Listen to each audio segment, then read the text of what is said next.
Hello cadets, this is Mr. Storm, and in this video we are going to review the programming basics that we covered in Computer Programming 1. Now, I'm not going to cover every programming basic that we covered there, but enough for you to do well on the quiz that's coming up, and enough for you to be able to take this course with a good refresher. Okay, so let's start off by talking about variables. So if you remember from the last class, variables are essentially just like variables in math. They're places for data to be stored in a computer program. So for example, if I want the user to enter their name so that my program can refer to them by the correct name, I need a place for that name to exist, because they can enter any number of names. The possibilities are endless, right? I'm giving them a text entry area where they can type their name. I don't know who's using my program, so I need to save the data they give me in a place so that I can refer to that and bring that data back out later. So here's an example of a variable. So please enter your name X. This is whatever the user is going to type into the computer, and then later I can refer to them. I can say hello and then X. So whatever is in X is going to pop back up into my program. So the red X in this example is a variable. It could be anything, right? It could be my name, could be your name, could be any number or any number of words that exist. Could be any combination of words. It's going to be whatever I want to type. Now, variables don't just have to be words. They can come in a bunch of different types. So for example, we can have a string, which is a grouping of words. It's a word or a phrase or a paragraph or an entire novel if we want to do that. I mean, there are limits to how many characters can be in a string, but strings are essentially just words, okay? A char is a single alphanumeric character, which can be a number, a letter, it can be a special symbol, basically any of the keys on your keyboard. Those are all chars, or char is short for character. Then we have int, an integer. An integer is essentially a whole number, okay? So it's a number without a decimal place. So integers are whole numbers, whereas floats, which is something we're going to use in this class a lot, float are numbers with decimals, or numbers that should have the ability to have a decimal at some point. You can have a whole number as a float, but it just has the ability to, let's say you have 5 as a float and you divide 5 by 2, you're going to have 2.5, right? If it's set in a float, then you will have the 0.5 at the end. If it's in an int, it'll just be 2, okay? So that's the difference between int and a float. Okay, and then we have a bool, which is a Boolean variable, which is either true or false, right? There are only 2 possible variable or values for the variable of a type of bool. So we can say it's either true or it's false. So that's how it works. Okay, so let's talk about how to create a variable in C#. Well, this is the convention, right? You want to type in the type of variable you want to create. So in this case, it's an integer, and then then the name of the variable. And variables can be named anything you want. Usually, it's better to name variables something that is related to the content you want to put inside that variable. Okay, so int, and then type and then name, and then after the equal sign, you're going to put the actual data that you want to go inside of that variable. So for example, I'm 35 years old, so int age equals 35. And then we can take that variable, we can use it to do all kinds of crazy stuff. We can output the variable onto the screen just like this. So what would happen is if I ran this program, WriteLine would put out 35 onto the screen because that's what's stored in our age variable. Or we can do some math. So I can say age equals age plus 10, meaning 35 plus 10, and I can create a statement that says console WriteLine, in 10 years I will be age years old. So it'll tell me I'm 45 in 10 years. Or we can have your user put in data into the variable so that the program is different every time they use it. So console write name, and then age equals, oh, hello, oh, that actually should be name. That's a mistake, but this is a picture and I don't actually want to change it. So whatever, we'll pretend like that. So this is an example of something that wouldn't work properly. So, okay, mistakes happen. All right, so variables are the basic building blocks of a computer program. Without variables, our programs would be really boring. Okay, so that's variables. Let's talk about conditionals. So a conditional is essentially whenever I want to create a branch in my program, right? I want to do one thing if a condition is met, and I want to do something else if that condition was not met. So basically, these are usually done, handled through an if statement. So here's an example of an if statement. If when equals true, now notice I have the two equal signs, that's very important. So if when equals true, then we are going to output the statement, you have won the game. If it's not true, it will ignore this command and type and do whatever's after this bracket. So we can also have multiple conditions within a conditional statement. So we can say if user guess equals 27, then they chose correctly. Else if, now notice this else if, there's a space in between. Else if, else means, hey, the condition above was not met, so then let's check to see if this condition is met. So else if user guess is greater than 27, then your guess was too high.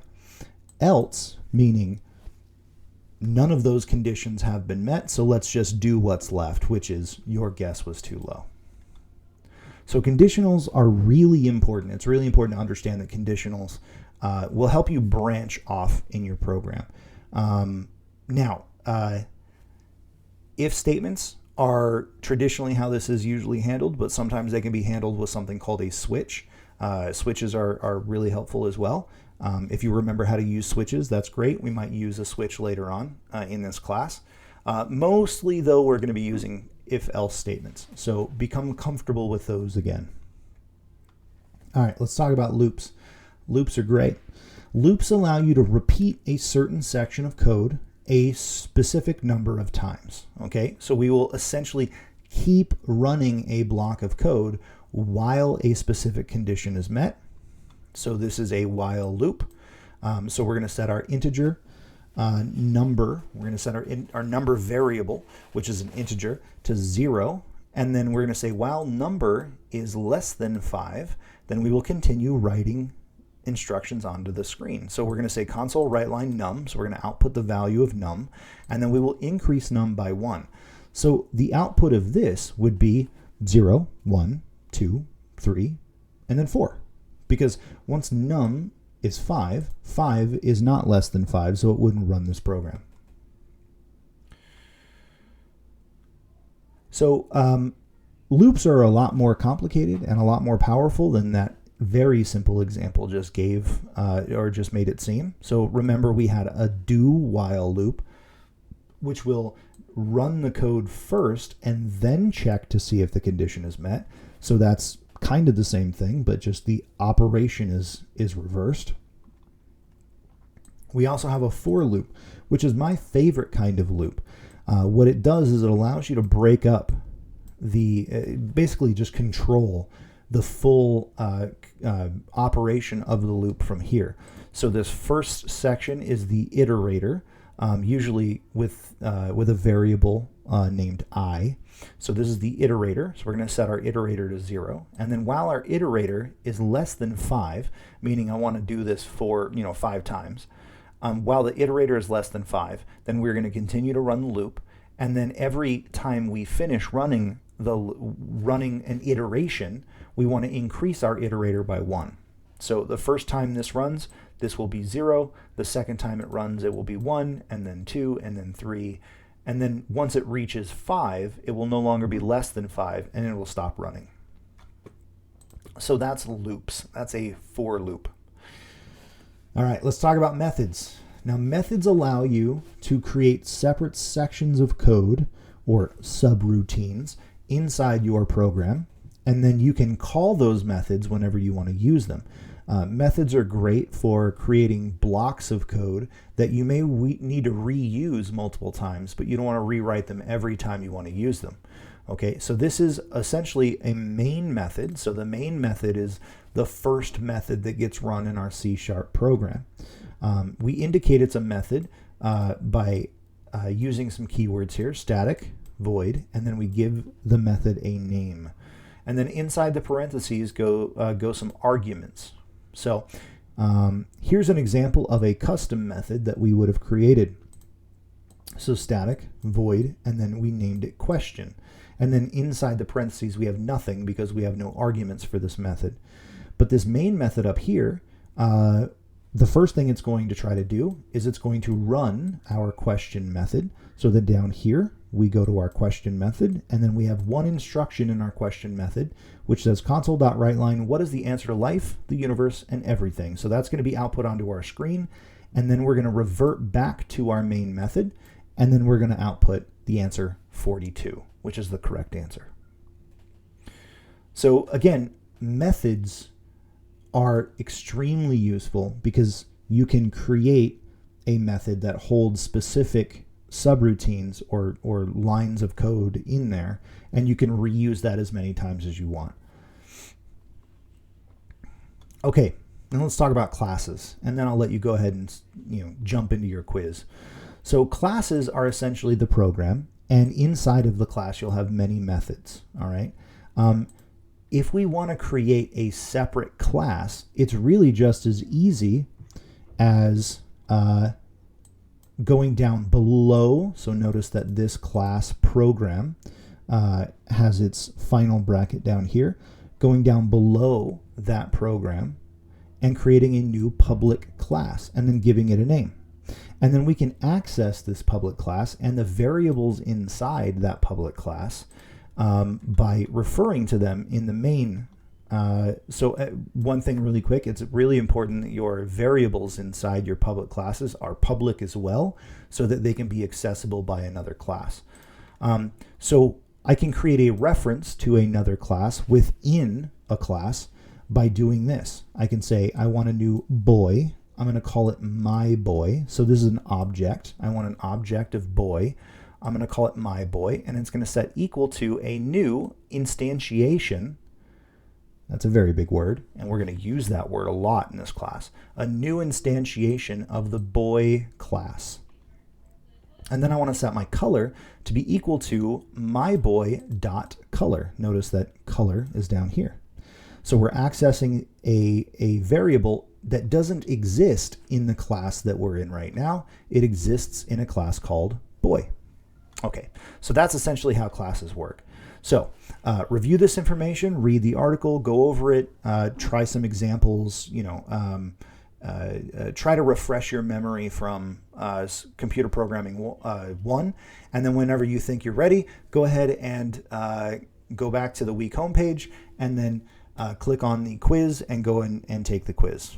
Okay, this was a long enough video. We're at, 13 minutes or so. Please ask questions, or if you want me to go over something again in class, if you're in class with me, please let me know and I can teach you whatever you need to learn for the quiz itself. Okay, have fun, and remember, this is the last thing you need to do before we can start making video games. So let's make sure that we do this well. It is a power standard.